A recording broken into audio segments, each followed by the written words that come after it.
नमस्कार मित्रों, एसएससी अड्डा जीके में आपका बहुत बहुत स्वागत है। जैसा कि आपको पता ही है, हमारी डिज़ास्टर मैनेजमेंट से संबंधित सीरीज़ चल रही है। आज हमारा पार्ट 5 है।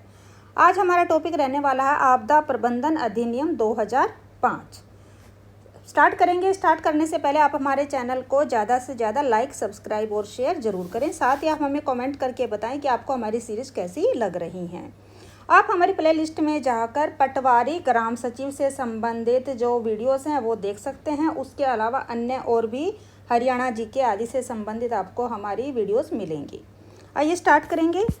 संयुक्त राष्ट्र महासभा द्वारा कौन से दशक को अंतर्राष्ट्रीय प्राकृतिक आपदा न्यूनीकरण दशक घोषित किया गया था? तो जो international decade for natural disaster reduction जो घोषित किया गया था, तो ये कब किया गया था?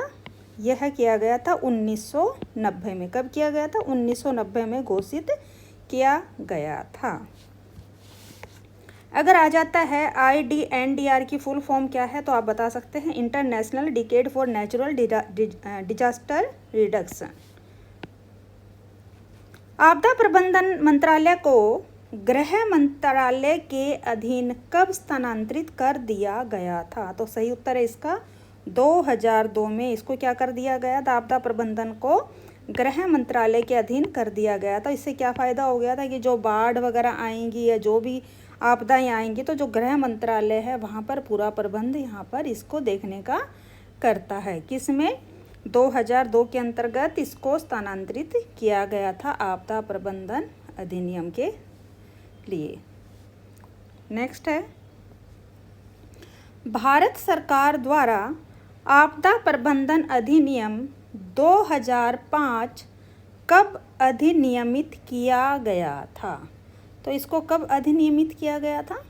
तो इसे किया गया था 23 दिसंबर 2005 को। कब किया गया था? 23 दिसंबर 2005 को जो भारत सरकार द्वारा इसको क्या कर दिया था, अधिनियम को किया गया था। इसमें क्या था, जो आपदा प्रबंधन के प्रति एक समग्र और एकीकृत दृष्टिकोण के पालन हेतु, साथ ही इसमें आपदा प्रबंधन प्राधिकरण, जिला आपदा प्रबंधन और राज्य, तो ये क्या था, ताकि इनको जो सुविधाएं देनी है, कोई भी दिक्कत आएगी आपदा के समय, तो वो इसमें क्या रहेगा, राहत केंद्र अनुक्रिया के लिए जीवन आजीविका संपत्ति की जो हानि है उसको कम करने के लिए इसको किया गया था। राष्ट्रीय आपदा प्रबंधन अधिनियम 2005 क्या है?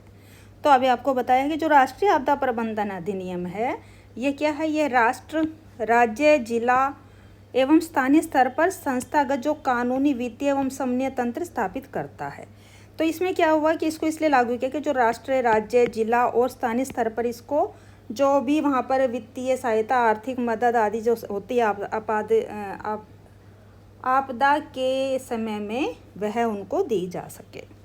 तो राष्ट्रीय स्तर पर जो राष्ट्रीय आपदा प्रबंधन प्राधिकरण है यह होता है राष्ट्रीय, यानी कि नेशनल डिजास्टर मैनेजमेंट, और इसको आप NDMA, तो ये देखिए क्वेश्चन आ सकते हैं कि NDMA की फुल फॉर्म क्या है, तो नेशनल डिजास्टर मैनेजमेंट अथॉरिटी।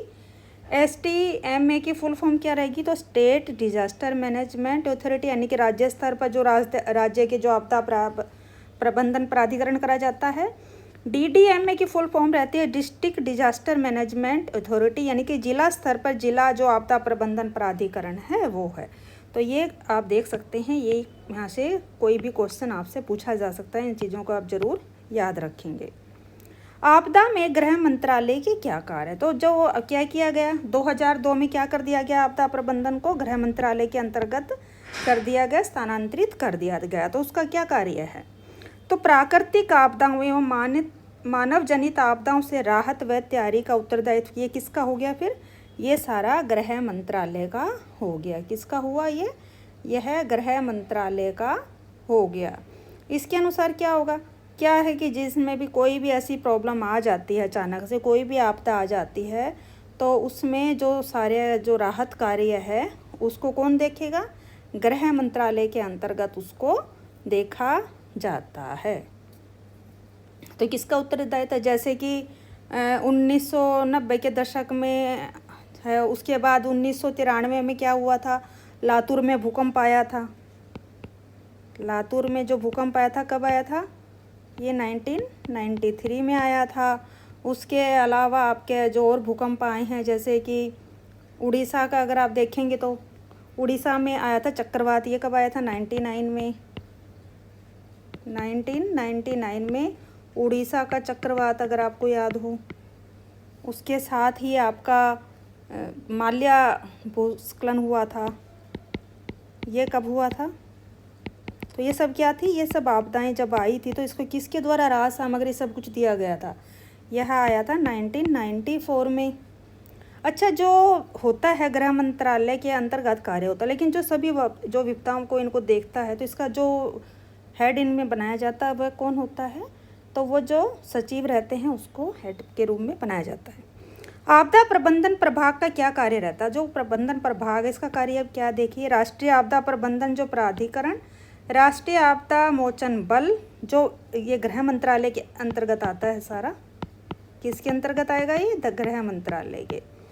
राष्ट्रीय आपदा प्रबंधन प्राधिकरण, राष्ट्रीय आपदा मोचन बल, ये जो मोचन बल है जो उसमें कार्य करने वाले कार्मिक रहते हैं, बटालियन रहती है, उसको राष्ट्रीय आपदा मोचन बल के अंतर्गत लाया जाता है।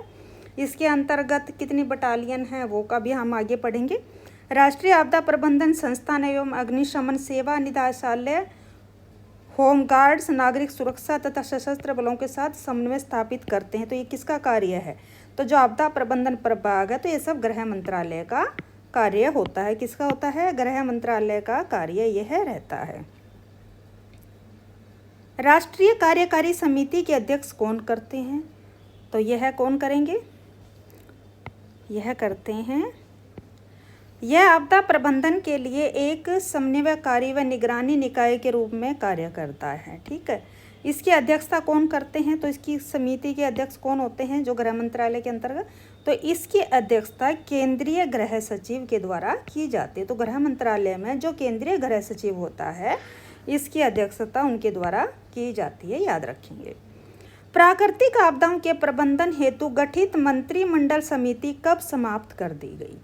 तो जो प्राकृतिक आपदाओं के एक गठित मंत्रिमंडल समिति थी इसको कब समाप्त किया गया? तो इसको 2014 में समाप्त कर दिया गया। सुरक्षा मामलों पर मंत्रिमंडलीय समिति CCS क्या है? तो CCS क्या है?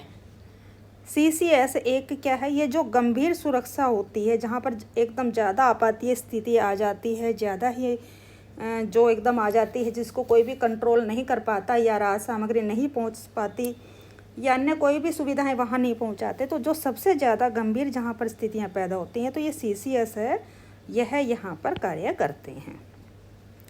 CCS को गंभीर सुरक्षा निहितार्थों वाले आपदा से संबंधित निर्णय प्रक्रिया में सम्मिलित किया जाता है। तो अभी आपको पता है जहाँ सबसे ज़्यादा दिक्कत आती है, जब बिल्कुल होती है, तब यहाँ पर इनको शामिल किया जाता है। किसको? CCS को।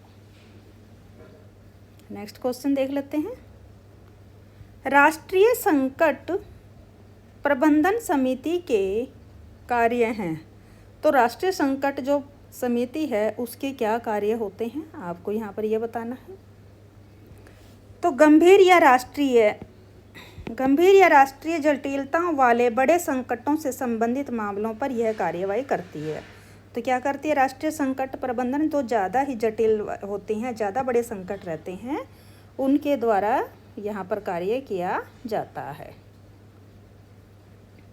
गृह मंत्रालय में आपदा प्रबंधन प्रभावी का प्रभारी विशेष सचिव के लिए क्या कार्य होते हैं? तो जो गृह मंत्रालय में अभी आपको बताया इसका कौन होता है? केंद्रीय गृह सचिव इसका अध्यक्ष रहता है। और उसके क्या कार्य रहते हैं? अगर आप अचानक कोई आपदा आ जाती है तो वो क्या कार्य यहाँ पर करता है? तो देखिए, आपदा प्रबंधन के क्षेत्र में हुई प्रगति की सामयिक समीक्षा करना, केंद्र एवं राज्य सरकारों के अन्य संबंधित एजेंसियों द्वारा आपदा प्रबंधन नीति को कार्यान्वित करने के लिए अपनाए जाने वाले तरीकों का आकलन तथा इस मामले में उचित परामर्श करना। तो क्या कार्य रहता है इसका? तो जो वहाँ पर क्षेत्र में प्रगति होती है उसकी वो समीक्षा करते हैं कि कैसा कार्य करा जा रहा है केंद्र एवं राज्य सरकार, यानी कि जो कि सेंटर के द्वारा और जो स्टेट के द्वारा वहाँ पर क्या एजेंसी के द्वारा जो क्या क्या प्रबंध किए जा रहे हैं, किस तरह के तरीके अपनाए जा रहे हैं, तो इन सभी की समीक्षा करता है, आकलन करता है। अगर उसको कोई कमी लगती है तो उनको वह उचित परामर्श फिर प्रदान करता है। आपदा जोखिम न्यूनीकरण प्रणाली के विकास के लिए केंद्र एवं राज्य सरकारों या संघ शासित जो प्रदेश होते हैं, स्थानीय सरकारों तथा सिविल सोसाइटी संगठनों के मध्य समन्वय के संबंध में परामर्श प्रदान करना। तो जब कोई भी ऐसी आपदा आ जाती है जो बड़ी जोखिमपूर्ण होती है तो क्या करता है जो सचिव, क्या करेगा, केंद्र एवं जो राज्य सरकार है या कोई संघ शासित प्रदेश है तो उनके बीच में एक समन्वय स्थापित करना, एक मध्यस्थता का वो कार्य करता है ताकि समन्वय बना रहे और जो राहत कार्य चल रहा है वह केंद्र और राज्य के द्वारा मिलकर अच्छे से लोगों तक पहुंच सके। तो इसके बारे में वो परामर्श वहाँ पर देता है।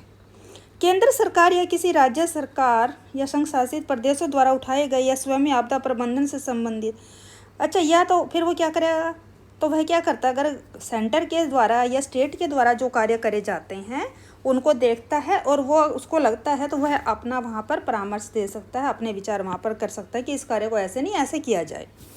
साथ ही क्या करेगा, जितना भी वहाँ पे कार्य हो रहे हैं आपदा से संबंधित उन सभी की समीक्षा करने का कार्य भी किसका रहता है, यह जो केंद्र के सचिव हैं, जो अध्यक्ष हैं इसके आपदा प्रबंधन के, उनके द्वारा किया जाता है।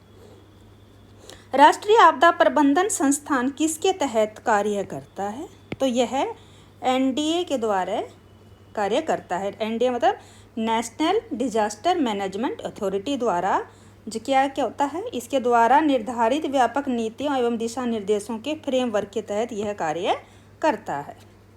राष्ट्रीय आपदा मोचन बल क्या है, तो क्या है ये एनडीआरएफ एक क्या है, तो यह एक विशेषज्ञ अनुक्रिया बल है जिसे किसी भीषण आपदा की आशंका की स्थिति में तैनात किया जा सकता है। तो जो एनडीआरएफ है इसको अब क्या किया जाता है, तो ये जो है इसको जब भीषण आपदा होती है जहाँ पर कोई भी, जैसे ज़्यादा बाढ़ आ गई थी, आपको याद होगा केदारनाथ में तो क्या हुआ था, वहाँ पर सभी एकदम नहीं पहुँच सकते थे। तो ऐसे में क्या करेगी, तो इस ऐसे में जो एनडीआरएफ है ये जो वहाँ पर पहुँचती है और राहत कार्य को अंजाम देती है। इसमें क्या होता है, एनडीआरएफ के अंदर कितनी, तो इसके अंतर्गत 12 बटालियन सम्मिलित की गई हैं। कितनी, 12 बटालियन इसमें सम्मिलित की गई हैं। हर एक बटालियन के अंदर, यानी कि 12 बटालियन है तो 12 बटालियन की जो हर एक में कितने होते हैं, 1149 जो कर्मचारी काम करते हैं। कितने, 1149। निम्न में से अब कुछ एमसीक्यू कर लेते हैं। निम्न में से कौन आपदा प्रबंधन अधिनियम 2005 के तहत गठित राष्ट्रीय आपदा प्रतिक्रिया निधि का संचालन करता है, तो देखिए 2005 जो अधिनियम है तो किसके अंतर्गत कार्य करता है, प्रधानमंत्री, केंद्रीय गृह मंत्री, संसदीय कार्य मंत्री, केंद्रीय वन पर्यावरण।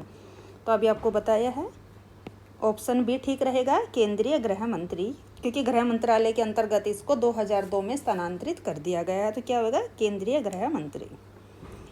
आपदा प्रबंधन अधिनियम 2005 के अनुसार राज्य आपदा प्रबंधन प्राधिकरणों में अधिकतम सदस्य कितने हो सकते हैं, तो जो राज्य आपदा की बात हो रही है यहाँ पर, कभी आप कुछ सोचते तो ये राज्य के बारे में, स्टेट के बारे में बात है, तो इसके अंतर्गत कितने सदस्य शामिल हो सकते हैं, तो उत्तर रहेगा आपका ऑप्शन सी, 9।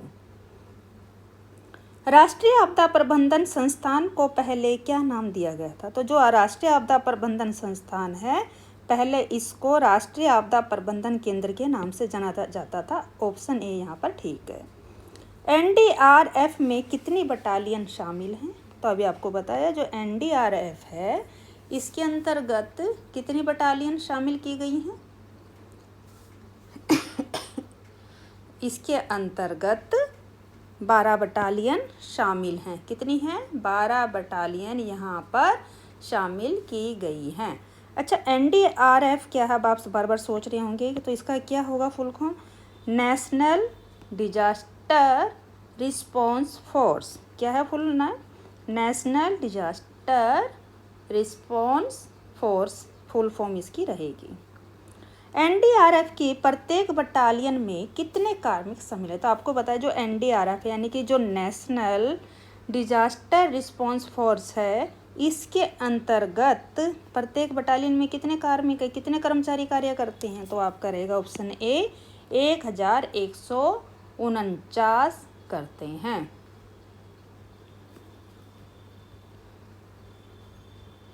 तो ये थी आज के लिए हमारी सीरीज। आपको कैसी लग रही है कमेंट करके ज़रूर बताएं और हमारे चैनल को प्लीज़ ज़्यादा से ज़्यादा सपोर्ट करें और चैनल को लाइक सब्सक्राइब और शेयर ज़रूर करें। धन्यवाद।